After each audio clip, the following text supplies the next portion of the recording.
Paano nyo tatalunin yung lineup namin? Silong Layla yan, no? Pang late game yan, boy. Mahirapang kalaban dito, guys. 38 seconds pa lang, may first blood agad. Ginoo, magandang balita. May nangyayari na. Aminin nyo, basta ganyang kampe, nawawalan agad kayo ng pag-asa. Huwag ganun, guys.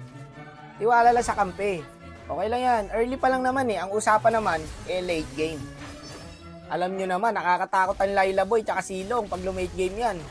Pe-pressuring ko lang sana dito yung Sele, guys eh. Jungle Sele yung kalaban eh. Patay ulit yung Silong, ayos lang yan. Focus lang. Tapos dito maya-maya namatay din yung Layla namin, guys. Eto ang patunay, boy. Na pang late game talaga yung dalawang hero na yan. Katrio nila dito yung si Sicilian eh. Kaya kung mapapansin nyo, pare-pares sila ng laro. Si Sicilian patay na naman.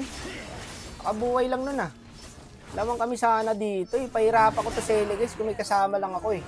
Tatawado ng kalaban. Okay lang yan. Lagi ka. Sundutin mo, boss. Nice one. Pinanood lang ako. Loko ka. Ako pa'y namatay. Patay sana sa amin yung Sele kung nasundot. Pero okay lang. Nice try lang. Malaki tiwala ako dyan sa Silong na yan. Kahit 0-3 na yan. Nabuff yan, boy eh.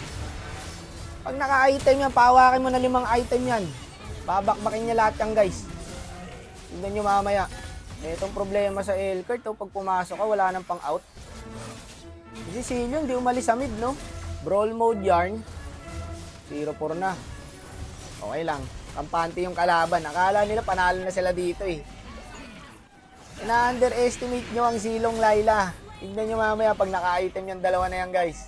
Maugulat yung mga kalaban. Kaya wala kaming problema sa depth, guys. Kasi may Sicilian kami. Patay na to, boy. Alam ko walang ulti to eh.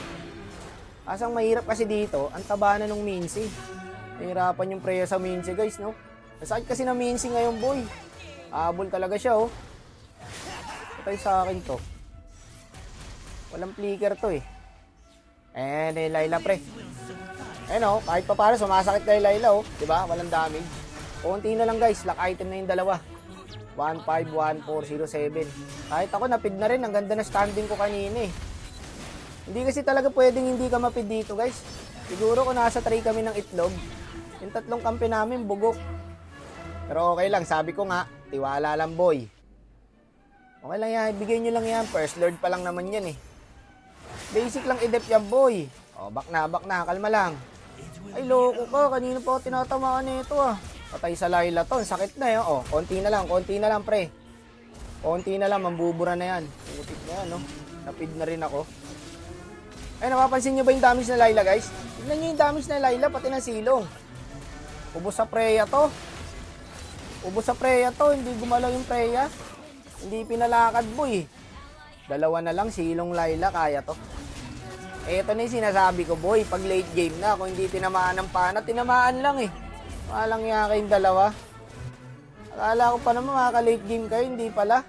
Wala na, it's a prank! Ang ganda ng standing ko ng early, ang nyari. Nadamay na rin ako. Trio nga sila, guys, oh. Okay lang, nice try lang. Ganun talaga, may natatalo at may nananalo. Hirap buhatin yung ganyan trio. Reported na yung Silo sa previous game niya. At check na yung profile eh. Yun, nice G po mga idol. Ente lang, basta ganyan ang IGN, pati avatar. Matik na yan.